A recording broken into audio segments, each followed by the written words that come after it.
Continuaremos dialogando sobre modos ventilatorios convencionales y principios de la ventilación. Previamente habíamos realizado una introducción sobre modalidades ventilatorias.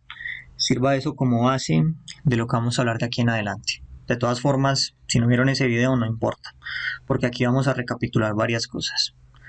Recapitulemos. La ventilación mecánica es un soporte vital, más no un tratamiento. La ventilación mecánica lo que pretende es dar un sostén mientras el paciente mejora. La ventilación mecánica moderna funciona con presión positiva. La analogía perfecta es cuando nosotros inflamos un globo, siendo el globo los pulmones del paciente y siendo nosotros el ventilador mecánico. En ese sentido discrepa mucho de la ventilación mecánica por presión negativa, característica de 1952 para atrás y hasta la aparición de los ventiladores mecánicos de primera generación, que empezaron a ser usados más frecuentemente en torno a los 60. Bien, cuando nosotros inflamos un globo, lo inflamos mediante presión positiva.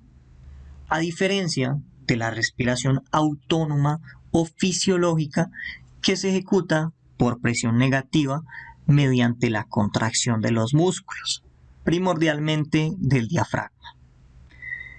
El sistema de baja presión es el sistema respiratorio y el sistema de alta presión es el ventilador. Y ese gradiente de presión se va a encargar de ocasionar un flujo. Entendemos el concepto de flujo como la velocidad con la que entra el volumen de aire hacia el pulmón. De esta forma, independientemente si el volumen es alto o si el volumen es bajo, podremos tener flujos muy altos o flujos muy bajos. En este sentido, son parámetros independientes. El volumen es algo que prefijamos, que se va a entregar, y el flujo es la velocidad en la cual vamos a entregar eso. En otras palabras, flujo y volumen son conceptos independientes. Por ende, depende del gradiente de presión. Me explico. Entre más alto sea el gradiente, más rápido va a ser el flujo. Para entender la ventilación mecánica, debemos retomar un concepto planteado en fisiología, la ecuación del movimiento respiratorio. La ecuación del movimiento respiratorio nos dice que la PAU, o la presión de la vía aérea, depende de un componente o una carga elástica y de otro componente resistivo. El elemento resistivo lo vamos a llamar presión transvía aérea y el componente elástico va a depender de la presión transtorácica. En términos prácticos, para que el aire llegue al alvéolo se deben vencer esas dos cargas, la carga elástica y la carga resistiva. La carga resistiva se define por la resistencia multiplicada por el flujo, como podemos ver en pantalla. Y la carga elástica se define por el volumen sobre la compliance o la distensibilidad. Compliance y distensibilidad son el mismo concepto. Recuerden que a su vez la compliance o la distensibilidad es un concepto inverso al de elastancia, o sea que son inversamente proporcionales. Entre mayor elastancia, menor complianza, entre menor complianza, mayor elastancia.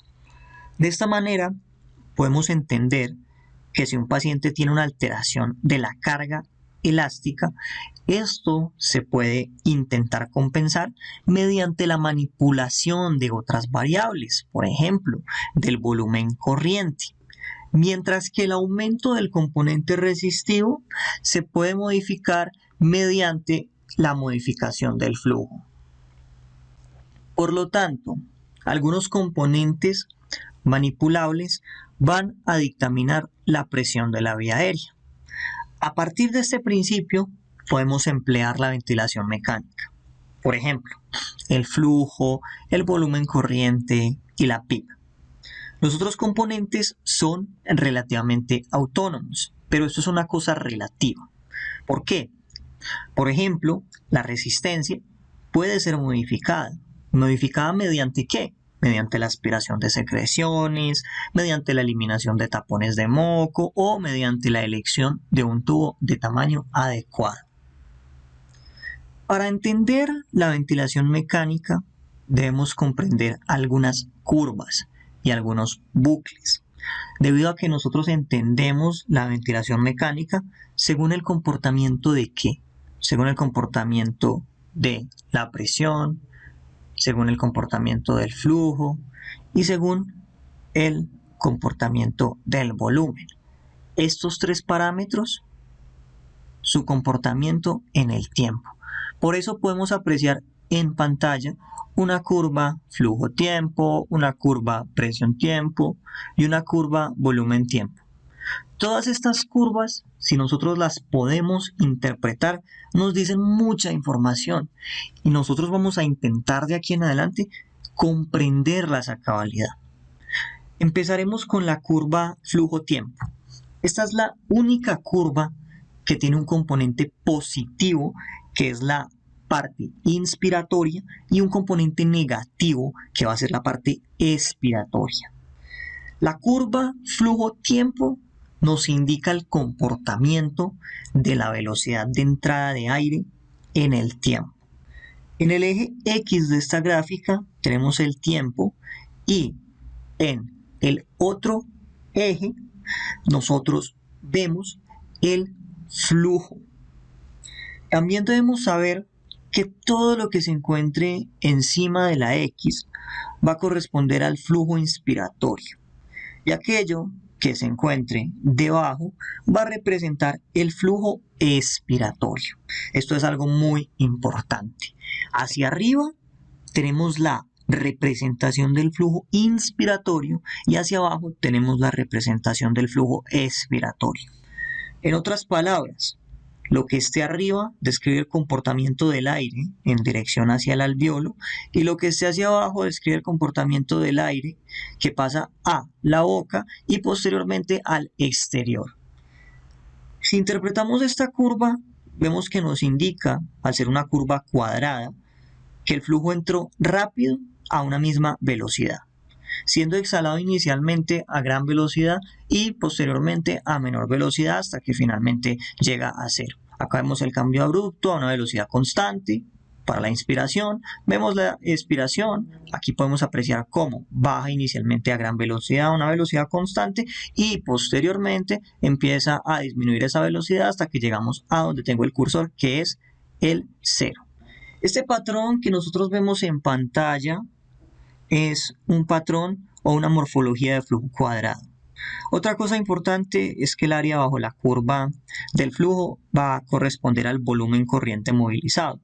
Adicionalmente, la suma del tiempo inspiratorio y el tiempo expiratorio van a representar el ciclo total de una respiración. En algunas modalidades, la curva de flujo-tiempo es programada por el operador. En otras va a depender estrictamente de la mecánica pulmonar del paciente, como ocurre en las modalidades controladas por presión. Recuerden otro componente importante.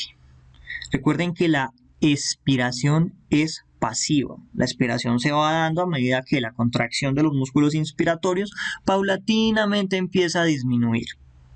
Por ende, la morfología de este segmento en una curva de flujo-tiempo nos va a indicar cómo se comporta la distensibilidad o la confianza pulmonar. El tiempo total de un ciclo, que corresponde al tiempo en el cual inicia un ciclo y comienza otro, puede calcularse. ¿Cómo? Se divide 60 sobre la frecuencia respiratoria y este tiempo se divide en tiempo inspiratorio y en tiempo expiratorio, como podemos ver en pantalla. Respecto al flujo, que habíamos mencionado es la velocidad con la que se entrega el volumen corriente. Este puede ser de distintas morfologías, puede ser constante o onda cuadrada o onda rectangular, como vemos en pantalla, en el que el volumen se entrega en menor tiempo pero genera mayores presiones. Todo esto es importante para que nosotros comprendamos el comportamiento del flujo en relación al tiempo. El flujo también puede tener una morfología decreciente o en rampa descendente, que genera una mayor presión en la vía aérea al inicio y una presión alveolar casi igual. Este tipo de flujo distribuye mejor el volumen tidal, pero propicia un mayor tiempo inspiratorio en decremento del tiempo expiratorio. Espero que esto quede claro. El flujo también puede tener una morfología acelerante o acelerada, que es lo inverso a la morfología descrita previamente.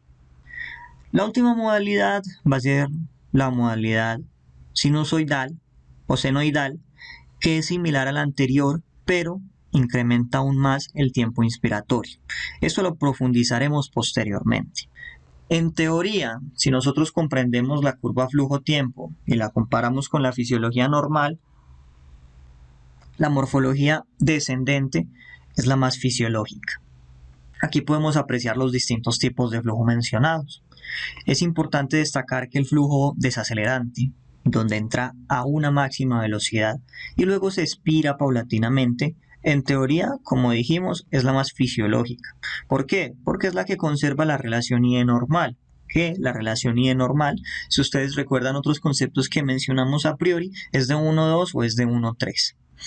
En el ascendente, lo que va a ocurrir es que el gas entra a una velocidad paulatina, pero se expulsa rápido, o sea, es lo inverso. Y en la sinusoidal, el flujo inspiratorio y el flujo expiratorio se movilizan a una velocidad que no es constante. ¿Cuáles son las más empleadas en la praxis? La cuadrada o constante y la desacelerante. Las siguientes curvas las extraje de una presentación realizada por David Barreto. La extraje de Slideshare, todos los derechos de autor reservados. No pretendo decir que las realicé, simplemente las empleé porque son de gran utilidad. De antemano, debemos considerar que la curva flujo-tiempo nos puede avisar si hay autopip. El autopip se debe a una expiración incompleta, lo que causa atrapamiento progresivo de aire y por ende genera hiperinsuflación. ¿Cómo nos damos cuenta que hay atrapamiento de aire en esta curva? Muy fácil. Básicamente porque en la fase expiratoria vamos a apreciar que la línea no va a llegar a cero, sino que la línea se va a recortar, como vemos acá, y va a tener un ángulo de 90 grados. Además, inicia un nuevo ciclo sin que se logre expirar todo. ¿Cómo se trata esto? Se puede tratar prolongando el tiempo expiratorio. De este modo, todo el aire va a poder salir y vamos a llegar nuevamente al cero, como podemos apreciar en la segunda gráfica donde tengo el cursor. Entre las causas de autopip está el EPOC, esa es la principal causa. Encontramos también los tiempos expiratorios inadecuados, una frecuencia respiratoria elevada o una exhalación prolongada durante episodios de broncoconstricción. Si el paciente tiene una broncoconstricción, lo podemos tratar ¿con qué? Con inhaladores. También la curva flujo-tiempo nos puede indicar obstrucción o expiraciones activas. Por ejemplo, en la curva A existe obstrucción. ¿Y qué podemos evidenciar? Podemos evidenciar que en la fase expiratoria el flujo disminuye en comparación al tiempo, pero el tiempo expiratorio, como vemos acá donde tengo el cursor, se prolonga cuando hay una obstrucción a nivel de la vía aérea, ¿sí? O sea, lo anormal, lo obstruido va a ser lo rojo y lo normal va a ser lo azul, ¿sí? Miren que en la obstrucción se prolonga el tiempo, ¿sí? El tratamiento de este patrón básicamente es la corrección de la causa. Si hablamos de la expiración activa, que es la que podemos apreciar en la segunda imagen donde puse el rectángulo naranja, ¿qué vamos a ver o qué ocurre? Bueno, el pico de flujo expiratorio, si ustedes se percatan, se va a hacer más marcado, a la vez que el tiempo expiratorio se va a acortar.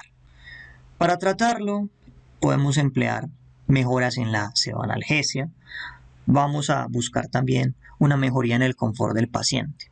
Recuerden que nosotros debemos tratar a terceros siempre buscando la benevolencia. También aplica lo mismo, acá podemos apreciar el patrón normal de azul y el patrón anormal de color rojo. ¿Qué es lo importante para que ustedes identifiquen una expiración activa? Lo que habíamos mencionado, el pico del flujo expiratorio va a ser mucho más marcado, ¿sí lo ven? Y vamos a ver también que el tiempo expiratorio se va a acortar. Aquí se puede apreciar el tiempo expiratorio acortado y aquí se puede evidenciar el pico en el flujo expiratorio. La curva flujo-tiempo también nos permite evaluar si hay respuesta o no a los broncodilatadores. Cuando ocurre un broncoespasmo, lo que ocurre con la curva flujo-tiempo es que esta va a adoptar una forma de obstrucción, que la habíamos mencionado previamente. El flujo pico de flujo expiratorio se va a hacer más corto a la vez que el tiempo expiratorio se va a prolongar.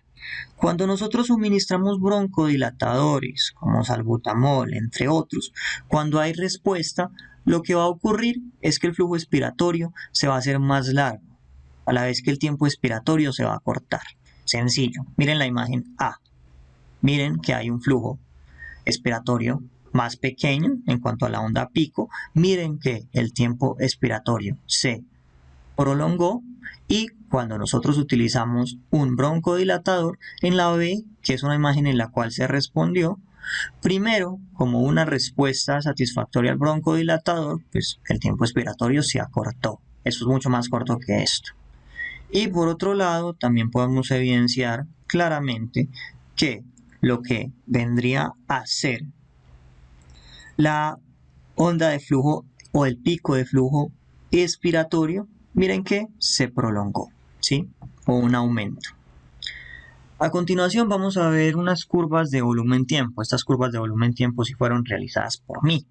Vamos a continuar con ellas. Primero, viendo lo normal. Lo normal es lo que ustedes ven en pantalla, ¿sí? Nuevamente, la parte inicial, previa al ápice, que en este caso lo podemos apreciar acá. La parte inicial, que como les estaba comentando se encuentra antes del ápice, va a corresponder al tiempo inspiratorio y al volumen inspirado. Entonces, esta parte hace referencia al tiempo inspiratorio y al volumen inspirado. Lo que se encuentra posterior al ápice, ¿qué va a representar entonces? Lo contrario, va a representar el tiempo expiratorio y va a representar el volumen expirado. Podemos deducir entonces que en este caso hipotético la relación I es de 1:1, o sea, es una relación que no es fisiológica. Esta gráfica que vemos en pantalla es de un modo controlado por presión. ¿Por qué lo sé? Básicamente porque el volumen generado llega a un pico máximo, que es lo que se representa en el vértice del triángulo. En las modalidades que son controladas por volumen, esto no se ve, el ápice se amputa y parece a una pirámide maya. Continuemos. Ahora, si tuviera esta morfología, podemos deducir que la relación IE es de 1:2 o de 1:3, o sea que es fisiológica. El volumen inspirado es el mismo, pero podemos apreciar que se desplaza a mayor velocidad, mientras que el volumen expirado, que continúa siendo el mismo, se va a desplazar a una menor velocidad. Por ende, se relaciona también con la curva flujo-tiempo. Esta curva también corresponde a un modo controlado por presión, donde podemos ver nuevamente la presencia de un vértice. Aquí podemos ver una curva volumen-tiempo en modalidad controlada por volumen. Apreciamos lo que les había comentado. La punta del triángulo es inexistente. La morfología se asemeja a una pirámide maya. Entonces, cuando ustedes vean esto, como no hay vértice o el vértice está amputado, se trata de una modalidad controlada por volumen. Cuando es así, controlada por presión. Continuemos. La curva volumen-tiempo también nos entrega otro tipo de información. Por ejemplo, nos permite identificar si hay fuga de aire, como en esta imagen. En esta imagen podemos ver que el volumen expirado no llega a cero. Esto nos indica una fuga. Eso se puede corregir ¿cómo? Verificando el sistema completo, revisando el circuito, revisando las conexiones y revisando también el humidificador. Bien, la curva volumen-tiempo, en este caso, es de una modalidad controlada por presión. Esto nos puede indicar si hay exhalaciones activas. ¿Cómo? Miren dónde está el círculo. Se logra ver que la fase expiratoria finaliza por debajo del eje X, o sea, del tiempo. Esta gráfica, ¿cuándo ocurre? Esta gráfica ocurre cuando el paciente se encuentra en modos espontáneos. Aquí podemos apreciar la curva presión-tiempo. Esta curva nos da muchísima información valiosa. Y en esta gráfica, todo lo que se encuentre por encima del tiempo va a corresponder a presión positiva. Y todo lo que se encuentre bajo el eje X va a ser realizado por el paciente. ¿Por qué lo sabemos? Porque va a significar una presión negativa. Entonces, de la primera gráfica podemos deducir que el paciente no realiza esfuerzos. Mientras que en la segunda, estos sí se encuentran. Miren que aquí nunca hay una disminución abrupta de la presión, ¿sí?, generada por el paciente, mientras que aquí sí podemos apreciar la línea de base y por debajo de la línea de base podemos ver una presión negativa. ¿Qué pasa cuando tenemos PIB? Sencillo, la línea de base pasa a ser el PIB. Entonces todo lo que se encuentre por debajo de acá de la PIB, en términos prácticos, vendría a ser la presión negativa generada por el paciente. También aclaremos otra cosa importante, lo que es la PIB. La PIB es una presión supraatmosférica que es generada por un volumen que se queda atrapado en los alvéolos del paciente. Y esto va a ser determinado por nosotros, como podemos ver en la primera gráfica. Entonces, como les había comentado previamente, cuando hay PIB, la línea basal se desplaza. Entonces todo lo que esté por debajo de ese PIB va a ser presión negativa, va a ser generado por el paciente, ¿sí? También podemos apreciar en esta imagen, enmarcado en otro círculo distinto al círculo de la PIB, lo que viene a ser el inicio de la fase expiratoria. En la primera podemos apreciar que esta punta está seguida de una meseta, ¿sí? Y vemos que hay una pausa. Mientras que en la segunda, tras alcanzar la presión máxima, simplemente ocurre la disminución o el descenso de la línea. Ahora, visualizando lo que mencionamos hace un momento, en las respiraciones asistidas, como dijimos, hay un punto que marca el esfuerzo del paciente. Y aquí está. Este punto que marca el esfuerzo del paciente es la deflexión que acompaña el inicio de el aumento de la presión y que nos indica que hay una presión negativa. Mientras que en las modalidades controladas, todo lo que vayamos a ver va a ser presión positiva. Analizando a profundidad esta curva, tenemos muchos elementos, iniciando por la PIB, que es la primer presión supraatmosférica, y esta presión supraatmosférica lo que busca es reclutar y mantener el reclutamiento de los alvéolos. Tenemos también una presión pico, o una presión inspiratoria máxima, que debería ser menor de 40 centímetros de agua. Y como meta protectora en el SDRA, idealmente debería estar por debajo de 35. También tenemos una presión meseta o plató que debe ser menor a 28. Y como meta protectora en el SDRA, idealmente debería ser menor de 24. El delta entre la presión pico y entre la presión meseta o la presión plató corresponde al componente resistivo de la vía aérea. Puntualmente nos indica el valor de la presión transaérea. Esta presión transaérea, de forma práctica, se calcularía entonces cogiendo la presión pico y restándole la plató. Con la presión transaérea podemos calcular la resistencia. Y la resistencia es igual a la presión transaérea sobre el flujo. Podemos apreciar la presión meseta. Para poder medir la presión meseta, esta se debe medir a una pausa inspiratoria para poder tener el flujo en cero. La presión transaérea adecuada idealmente debería ser menor a 3 o 2.5 centímetros de agua. En los ventilados, menor de 10 o 15, dependiendo pues del autor. También podemos apreciar la presión al final de la expiración. En este caso es igual a la presión basal o a la PIB. El delta que existe entre la presión plató o meseta y la presión basal o la PIB va a corresponder a un concepto conocido como driving pressure. La driving pressure es la presión que se transmite directamente al alveolo. Lo ideal es que esta sea menor a 13. Algunos autores son más laxos y toleran valores hasta 16. O sea que para esos autores lo ideal o lo correcto de la driving pressure sería que fuera menor a 16. Lo que sí se tiene claro es que entre mayor sea la driving pressure, mayor va a ser la mortalidad. Lo que hemos dialogado también lo podemos comprender mejor a partir de una curva presión-tiempo, relacionándolo con la ventilación mecánica. La primera parte de la ecuación, como habíamos mencionado, es la resistiva. O sea, la parte que se relaciona con la presión pico y la meseta, con el delta de ambos. Esto nos habla del componente resistivo.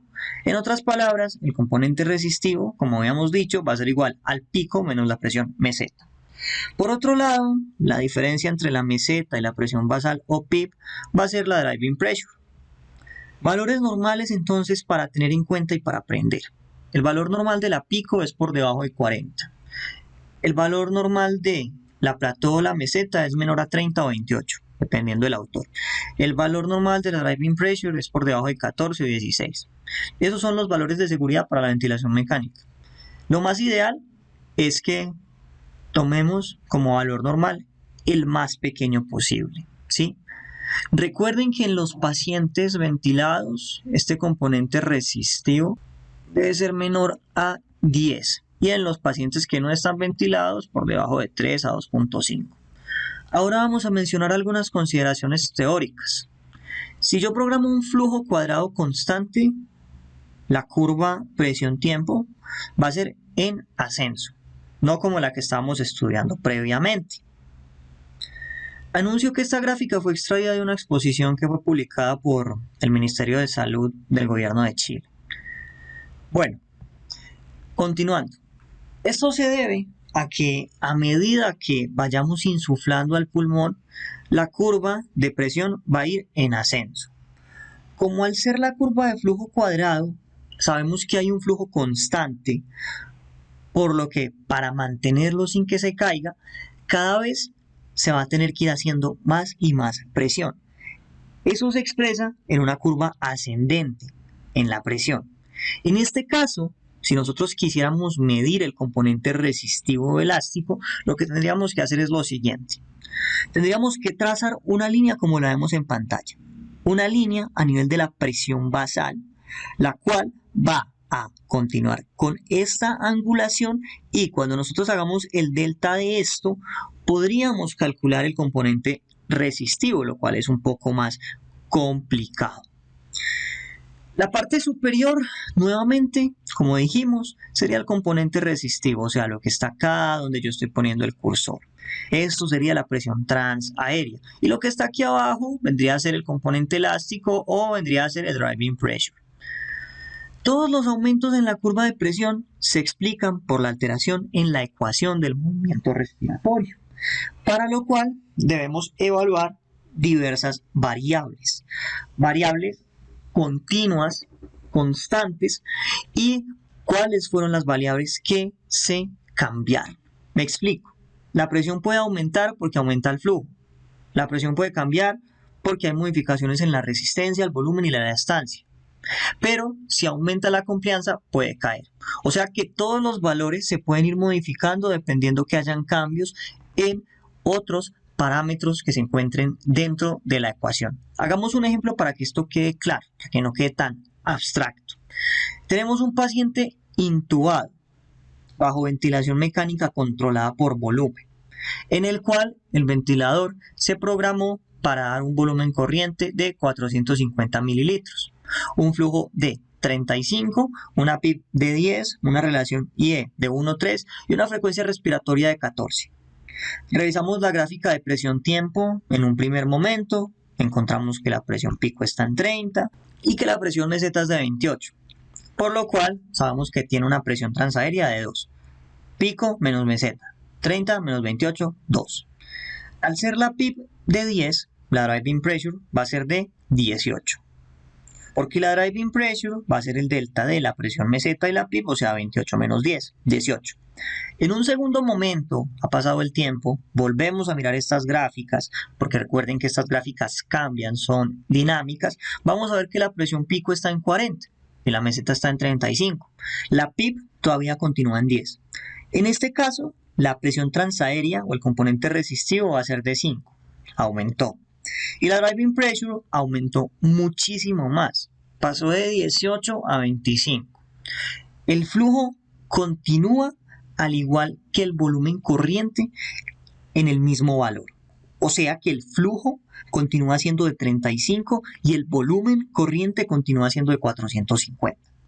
¿Cómo sabríamos qué parámetro se afectó y qué parámetro es el responsable de los cambios? Primero deberíamos calcular las compliance. Recuerden que hay una compliance estática y hay una compliance dinámica.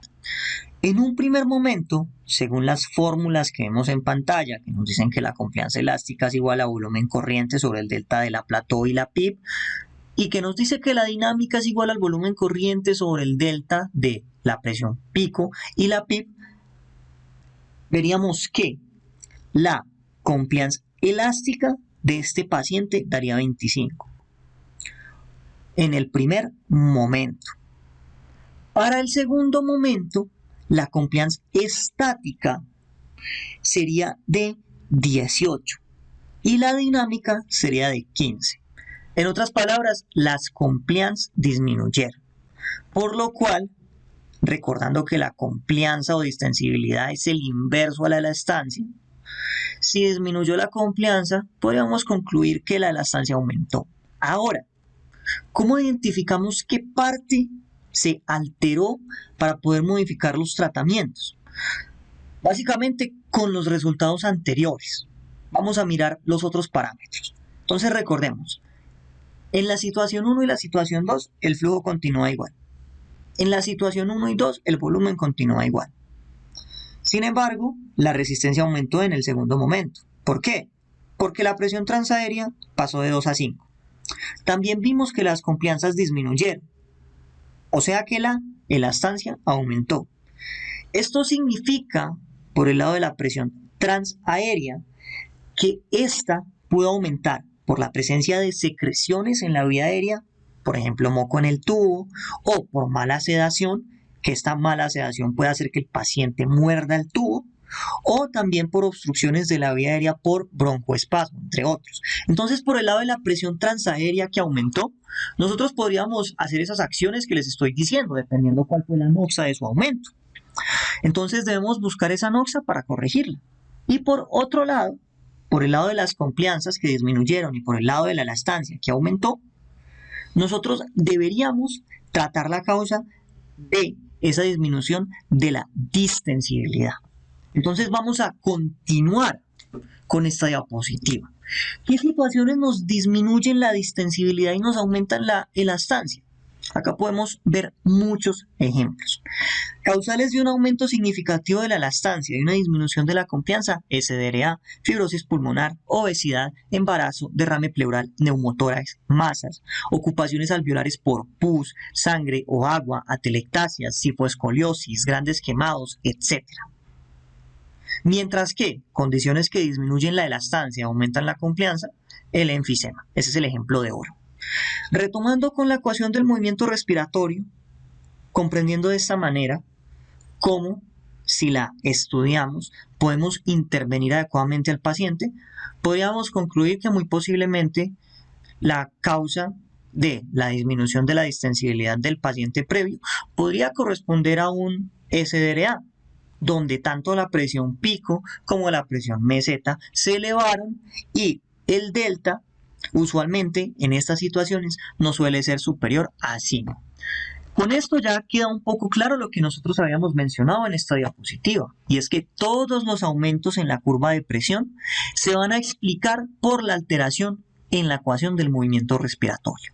Entonces, para que nosotros podamos estudiar la alteración, debemos evaluar qué variables continúan constantes y qué variables cambiaron, ¿sí? Creo que con el ejemplo que acabamos de hacer queda muy claro. Ahora, Recordemos las indicaciones para ventilación mecánica. Esto fue extraído de una aplicación que es Avento, se las recomiendo totalmente. Entonces, indicaciones: paciente con insuficiencia respiratoria, o sea, una PaO2 menor de 60, previo a oxígeno suplementario. Habíamos mencionado en otra presentación que una FiO2 de al menos 50%. Saturaciones por debajo de 88% con oxígeno suplementario. Presiones arteriales de dióxido de carbono con un valor de 50 milímetros de mercurio para arriba, o un pH por debajo de 7.32 según esta imagen, y según otros autores por debajo de 125. También la ventilación mecánica se utiliza en situaciones que indican la protección de la vía aérea o que nos indican la intubación orotraqueal, obstrucciones de la vía aérea, TEC severo, apnea, deterioro neurológico, hipoxemia, hipoventilación, alta probabilidad de obstrucción, trauma facial con compromiso o con sospecha de compromiso de la vía aérea, trauma cervical con compromiso o sospecha de compromiso de vía aérea, o quemaduras de la vía aérea. Ahora hablemos de los bucles. Estos bucles dan mucha información valiosa. Empecemos con el bucle presión-volumen. Lo primero a mencionar es que hay varias morfologías según el tipo de respiración. En la ventilación controlada, el lazo presión-volumen se inclina en forma de hoja. En la asistida se aprecia una forma similar a un pescado, en la cual la cola es el esfuerzo de presión negativa, mientras que en la respiración espontánea se observa cómo sería una inspiración activa y una expiración pasiva, lo cual va a configurar la morfología normal del bucle. Ahora desglosemos este bucle. Apreciemos el brazo inspiratorio y el brazo expiratorio. El brazo inspiratorio está en el eje de presión, mientras que el brazo expiratorio está en el eje del volumen. El vértice superior va a representar la apertura de la válvula expiratoria y el inferior va a representar la apertura de la válvula inspiratoria. Bien, el nivel de PIP va a desplazar el bucle hacia la derecha. Esto podemos apreciarlo en el eje de presión. Tenemos otros conceptos muy importantes que son los puntos de inflexión. El punto de inflexión superior describe la distensión alveolar, o sea, sobredistensión. Y el punto inferior va a representar la presión necesaria para iniciar la apertura del parénquima pulmonar. El punto inferior nos permite encontrar el nivel de PIP ideal para nuestro paciente, que se ve en el bucle volumen-presión, a 2 centímetros del punto de inflexión inferior. En caso de que, como en esta imagen, dividiéramos el bucle en dos, la integral que corresponde al área inspiratoria va a corresponder al trabajo que se requiere para vencer las resistencias del pulmón, mientras que la integral de la fase expiratoria va a describir el trabajo elástico del pulmón para poder tomar su volumen de reposo. Este bucle también nos ayuda a evaluar distensibilidades. Si se desplaza a la derecha, como en el verde, indica que la distensibilidad es baja, como ocurre en el SDRA. Si se desplaza hacia la izquierda o se desplaza en el eje del volumen, esto significa que la distensibilidad es alta, como ocurre por ejemplo en el enfisema. La histéresis es otro concepto importante. La histéresis es el resultado, se compone por las dos integrales. Cuando la histéresis se pone ancha y se desplaza hacia la presión, esto nos indica un aumento de la resistencia respiratoria. Para eso es básicamente la histéresis. Bueno, una sensibilidad inadecuada nos genera un mayor trabajo respiratorio. Y esto se refleja en la gráfica porque se adopta una forma como si tuviera una cola de pescado. Miren, cuando nosotros vemos esto en el bucle, esto nos indica que hay una sensibilidad inadecuada. Podemos apreciar esa colita de pescado, podemos apreciar que hay una prolongación hacia el lado negativo de la presión o en el lado del eje X. Esto se debe ¿a qué? A que el paciente está ejerciendo una mayor presión negativa para poder intentar generar la inspiración. Los bucles también nos sirven para identificar fugas de aire.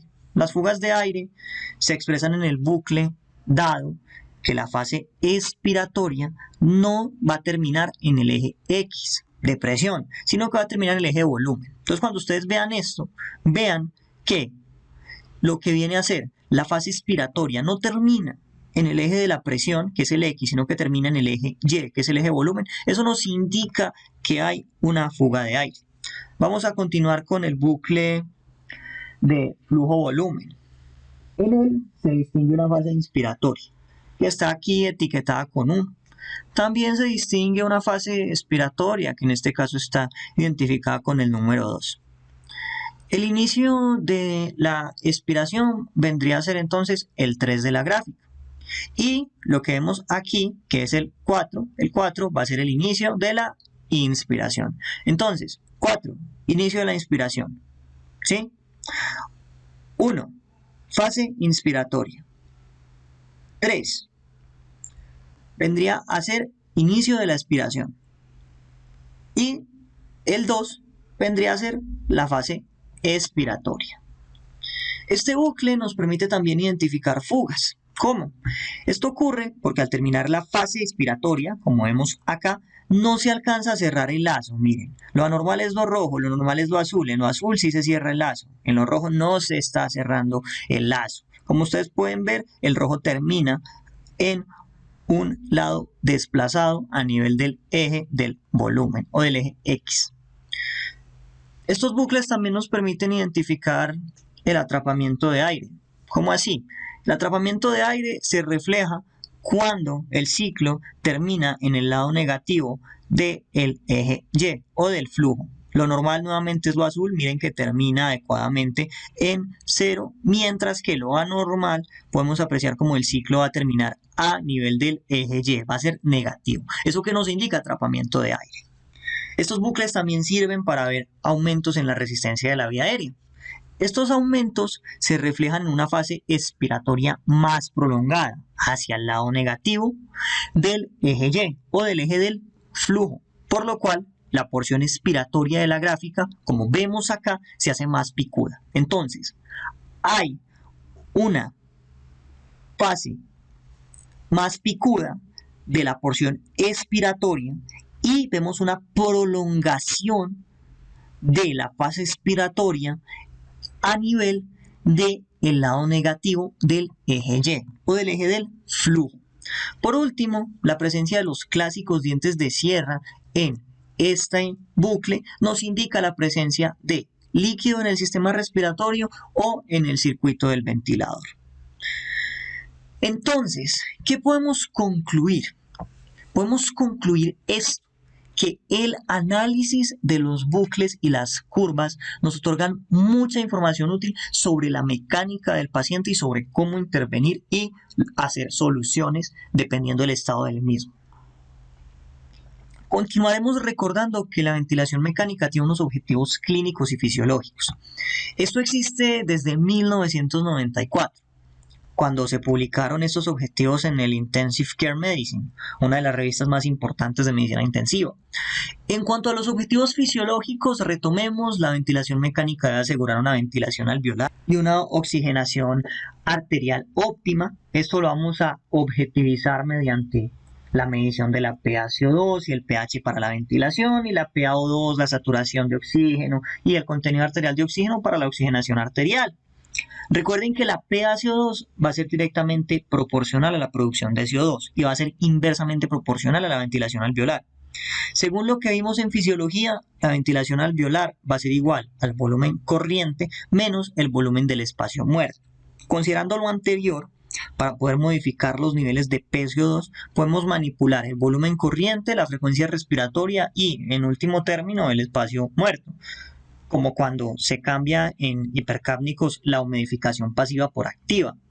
Per se, la humidificación no tiene un efecto sobre la PaCO2, pero el hecho de retirar el filtro humidificador de la vía aérea disminuye el espacio muerto y mejora la ventilación alveolar, haciendo caer por ende el PaCO2. Las traqueostomías son otras estrategias que también se utilizan para disminuir el espacio muerto. Bien, el volumen corriente, recuerden que se programa de 6 a 8 mililitros kilo de peso ideal. En las estrategias ultraprotectoras a razón de 4. Así que lo más fácil que se puede manipular para modificar la PCO2, pues va a ser la frecuencia respiratoria. Ya habíamos explicado cómo se calcula la frecuencia respiratoria ideal en el video previo. Por otro lado, la PaO2, la saturación, la PAFI, los contenidos arteriales nos van a indicar el grado de oxigenación y esto se puede modificar a través de la FiO2 o modificando parámetros que hacen parte de la fórmula del contenido arterial de oxígeno, fórmula que mencionamos en fisiología. También se puede modificar aumentando la PIB debido a que mejora la hematosis al reclutar alvéolos y asegurar una mejor función intercambiadora a nivel alvéolo capilar. La PIB puede convertir espacios de shunt o de cortocircuito en espacios funcionales. La PIB también va a mejorar la capacidad residual funcional, un concepto que tratamos en la charla de fisiología. Recuerden que esta capacidad residual funcional es igual a la suma del volumen residual más el volumen de reserva expiratoria. En este orden de ideas, según lo mencionado en fisiología sobre ventilación y perfusión, los espacios muertos alveolares se pueden afectar en algunas situaciones como el tromboembolismo pulmonar masivo. Esto podría optimizarse mediante estrategias como la trombólisis. Si ustedes aprecian, la comprensión de la fisiología es esencial para poder entender la ventilación mecánica. El último objetivo fisiológico es la reducción del trabajo respiratorio, que esto puede lograrse modificando el trabajo resistivo y elástico, según lo visto en el diagrama de Campbell. Objetivos clínicos, entonces, revertir hipoxemia, revertir acidosis respiratoria aguda, mejorar el distrés respiratorio, prevenir o revertir atelectasias, revertir la fatiga muscular o ventilatoria, permitir la sedación y el bloqueo neuromuscular, disminuir el consumo de oxígeno sistémico o miocárdico, disminuir la presión endocraniana y estabilizar la pared torácica. Acá podemos apreciar todos los objetivos clínicos. Podemos apreciar también la fórmula del contenido arterial de oxígeno. Básicamente se compone por la saturación, la PaO2 y la hemoglobina. A continuación, dialogaremos sobre cómo clasificamos la ventilación mecánica. Esta, aunque es una vista histórica, puede clasificarse según la presión generadora del ciclo. Puede ser por presión positiva o intratorácicos o por presión negativa o extratorácicos. Como explicamos en el video de historia de los ventiladores, inicialmente los ventiladores eran de presión negativa, estos fueron los primeros que se emplearon. Pero estos eran dispendiosos, eran incómodos y también se asocian con alteraciones en los niveles de la PaCO2.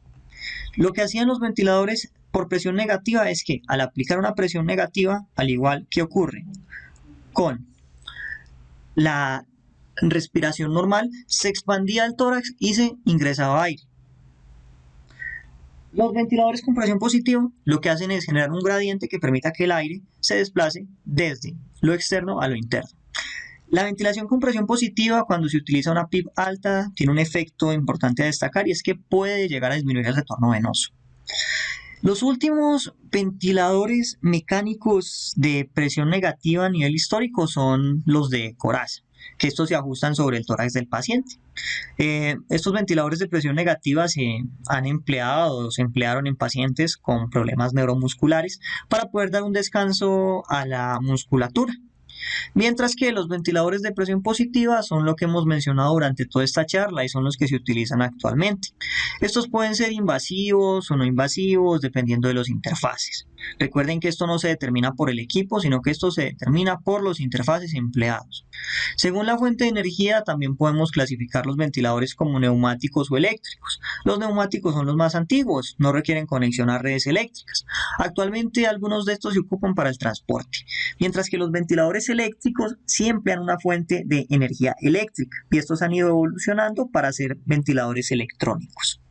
También los ventiladores pueden clasificarse según el mecanismo de control. Pueden ser controlados por presión o controlados por volumen. Estos últimos tienen múltiples modalidades derivadas. En las modalidades por volumen, el flujo y el volumen son los constantes y la presión varía. Y en los de presión, el constante va a ser la presión y en ese orden de ideas, lo que va a variar va a ser el volumen. Continuemos. Antes de profundizar en los modos, nos detendremos en las fases ventilatorias según la clasificación de Chadbourne. Primero, debemos entender que el ciclo tiene 4 fases. Recuerden que la ventilación tiene 2 momentos claves, un momento inspiratorio y otro momento expiratorio. En este orden de ideas, existen unas variables que nos hacen iniciar la inspiración, otras que nos hacen terminar la inspiración y otras que nos hacen iniciar la expiración. También hay algunas que se mantienen constantes. A las variables que inician la inspiración se las llamó gatillaje o trigger. Y a la variable que continúa constante durante el tiempo se le llamó limitación. A la variable que la finalizaba para pasar al tiempo expiratorio se la llamó ciclaje. Este autor lo que hizo fue que la dividió en 4 ciclos porque en esta época algunos ventiladores sí podían dar PIP y otros ventiladores no podían dar PIP. A su vez, el gatillaje, el ciclaje y la limitación pueden tener como variables la presión, el volumen, el flujo o el tiempo. Los mecanismos de gatillaje o de trigger o de disparo, todo esto es lo mismo, pueden ser dados por tiempo. Esto ocurre, por ejemplo, en las modalidades controladas o mandatorias, o por el paciente, como ocurre en las modalidades asistidas. En las modalidades asistidas se tiene que alcanzar una presión o un flujo, que este es ejercido por el paciente, cuando hablamos de la sensibilidad. Esto es lo que configura la sensibilidad. Algunos ventiladores tienen un trigger mixto, o sea, unos son controlados y otros son asistidos. También existe un modo que es el NAVA, que es una modalidad no convencional, donde el gatillaje va a ser neural. Por último, también hay un gatillaje manual. Los ventiladores gatillados por tiempo son aquellos donde se programa una frecuencia respiratoria específica, que esto es típico de las modalidades mandatorias o las modalidades controladas. El gatillaje por el paciente es asistido, o sea, el paciente inicia la respiración. En estos modos se debe preparar una sensibilidad específica que se va a programar en función del tiempo o en función del flujo. Entre más baja sea la sensibilidad, más fácilmente se va a asistir. Entre más alta sea, mayor esfuerzo debe hacer el paciente. De esta forma, si el paciente logra el esfuerzo mínimo, el ventilador lo asiste hasta la variable que fue programada. Por ejemplo, un volumen corriente previamente establecido. Teóricamente, la sensibilidad por flujo se gatilla más fácil. Debemos tener cuidado, ya que una sensibilidad muy baja podría condicionar falsos disparos o trigger. Por ejemplo, podría ocurrir un trigger si se mueve el paciente o según la frecuencia cardíaca. El gatillaje asistido controlado es mixto. El gatillaje neural, que lo habíamos mencionado, es posible tras poner un catéter esofágico que es capaz de captar la actividad eléctrica del diafragma y en ese preciso momento gatillar. Este es el modo NAVA, que tiene menores índices de asincronía y el autopip no influye en el disparo. Este modo no convencional lo vamos a tratar posteriormente, simplemente lo mencionamos porque estamos hablando de los tipos de gatillaje. En los manuales, finalmente, somos nosotros los que ordenamos cuándo se inicia la aspiración. El ciclado puede ser por volumen, por ejemplo, cuando se programa un volumen, que hasta que se alcance ese valor va a durar la inspiración. El ciclado por tiempo es cuando se programa un tiempo inspiratorio. Esto va a comandar cuánto va a durar la inspiración. El ciclaje también puede ser por flujo. El único modo que tiene esta variable es por presión soporte. ¿Por qué? Dado que el tiempo inspiratorio ocurre cuando el flujo ha caído a un valor establecido por el ventilador. Esto lo vamos a analizar a mayor profundidad cuando hablemos de ventilación con presión soporte. Finalmente, hay algunos ventiladores ciclados por presión, pero esto es algo anecdótico del pasado. Ya no existen. Básicamente funcionaban de la siguiente forma. El ventilador finalizaba la inspiración cuando se llegaba a una presión establecida. Sin embargo, esta modalidad tiene muchos riesgos, como que las secreciones, las codaduras del tubo, las obstrucciones, etc., pueden alterar marcadamente la duración del tiempo inspiratorio. En la actualidad, ¿cuándo podrían utilizarse los ciclados por presión? Tal vez en los modos controlados por volumen cuando se activa la alarma de presión máxima, donde el ventilador, además de sonar, va a abrir la válvula y va a iniciar la fase expiratoria. Por ejemplo, cuando un enfermo tose. Aquí podemos ver las variables de fase en acción en una curva presión-tiempo y flujo-tiempo, el disparo que inicia la inspiración, el límite que es constante hasta llegar al valor programado posteriormente, el ciclado que inicia la expiración y vemos la expiración hasta que se llega a una base y nuevamente se repite. A continuación hablaremos de los modos ventilatorios convencionales. Podemos apreciar los modos convencionales dentro del cuadrado naranja. Son ventilación controlada por volumen o presión, asistido controlada por volumen o presión, ventilación mandatoria intermitente o sincronizada, también conocida como SIMB, y ventilación espontánea como el CPAP o la ventilación por presión soporte. Entonces, en los modos ventilatorios convencionales podemos tener 4 a 5 tipos de respiraciones. La mandatoria o controlada, que es generada por el ventilador. La asistida, donde el paciente inicia el disparo, o el asistido controlado, donde se programa una frecuencia respiratoria de base que el ventilador va a dar, pero si el paciente llega a un parámetro de sensibilidad programado, el ventilador lo va a asistir hasta que llegue al valor indicado. Puede ser un valor de volumen o puede ser un valor de presión. Espontáneo es en los que el paciente realiza todo, y soportado es que en esencia es espontáneo, pero el paciente recibe apoyo ventilatorio, pero es espontáneo.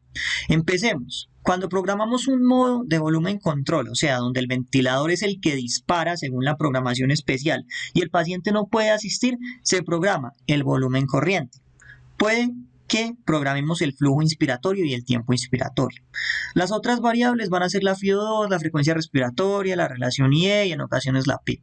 En los modos por presión, además de variables como la frecuencia respiratoria, FiO2, relación IE y PIP, vamos a programar la presión y el tiempo en que se va a aplicar la misma.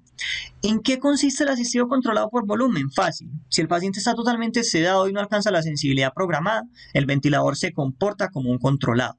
Sin embargo, si el paciente alcanza la sensibilidad indicada, independientemente de las cantidades, el ventilador va a meter el volumen que programamos. Esto último puede ser dañino. Sin embargo, este tipo de ventilación, a diferencia de los controlados puros, se asocia con menor atrofia muscular y menor tiempo de ventilación.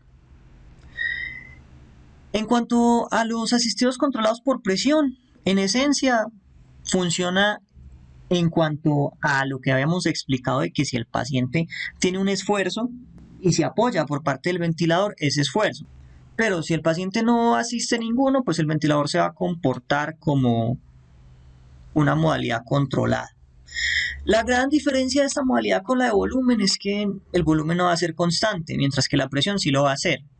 Va a ser la presión la que va a controlar cuando inicia la expiración. Bien. Hay una modalidad conocida como la ventilación mandatoria intermitente sincronizada, que puede ser por volumen o por presión. En esta modalidad, si no hay esfuerzo del paciente, se comporta como un mandatorio, que puede ser por volumen o presión. La particularidad es que permite que entre los ciclos mandatorios, intermitentemente, el paciente haga respiraciones espontáneas, que podrían ser ayudadas con presión soporte. ¿Cuándo asistirá el ventilador? El ventilador va a asistir de manera intermitente. Este modo ha caído paulatinamente en desuso. Por último, tenemos la presión soporte. Como dice su nombre, es una presión basal que se da para apoyar la respiración espontánea del paciente. Es una presión de ayuda, dado que le va a dar una presión externa al paciente para asegurar un volumen determinado. Por ejemplo, si el paciente moviliza 150 y requiere 400, se programa una presión positiva, expresada como presión soporte, para que logre llegar a la meta indicada. La presión soporte es fija, pero el esfuerzo que haga el paciente puede ser variable. Por ende, la presión es constante, pero el flujo y el volumen va a ser variable. Además, la presión soporte va a ser gatillada por el paciente. Si no hay esfuerzo, no se gatilla. Por eso es un modo espontáneo. Este modo es ciclado por flujo y es limitado por presión. ¿Qué significa que sea ciclado por flujo? Básicamente, significa que este modo tiene una curva de presión-tiempo cuadrada. En un inicio, el flujo es alto y constante, y luego la curva adopta un patrón desacelerante a medida que disminuye el gradiente de presión. Al llegar a un valor predeterminado de flujo, que generalmente se expresa en porcentaje, ocurre el ciclaje. Esto también se conoce con el término de sensibilidad expiratoria. Por ejemplo, si programo una sensibilidad expiratoria de 25%, el tiempo inspiratorio va a durar hasta que el flujo inspiratorio caiga un 25% del peak flow o del flujo máximo. Otra consideración es que variar el porcentaje puede variar el volumen corriente. Adicionalmente, podemos tener presión soporte con CPAP o SIMB. En el modo clásico, el rise time, que era el tiempo en el que se llegaba a la presión programada, era muy brusco y súbito, lo cual podía ser incómodo para el paciente. En la actualidad esto ha ido cambiando, como podemos apreciar en la imagen. ¿De qué depende que se presurice más rápido o más lento? Básicamente esto depende del flujo empleado. Si es muy alto, la presión va a ser alta. Si es bajo, la presión pues va a subir paulatinamente. En los pacientes con EPOC suele emplearse una presurización rápida. Otros conceptos básicos a mencionar son la PIB y el CPAP. La PIB se define como una presión supraatmosférica que se da al final de la expiración. Y el CPAP básicamente es una presión positiva continua en la vía aérea. Básicamente, ambas son presiones supraatmosféricas que buscan mejorar la capacidad residual funcional y la oxigenación. Hablamos de PIB cuando se asociamos ventilatorios y hablamos de CPAP cuando se asociamos espontáneos. En términos prácticos, esa es la diferencia más significativa.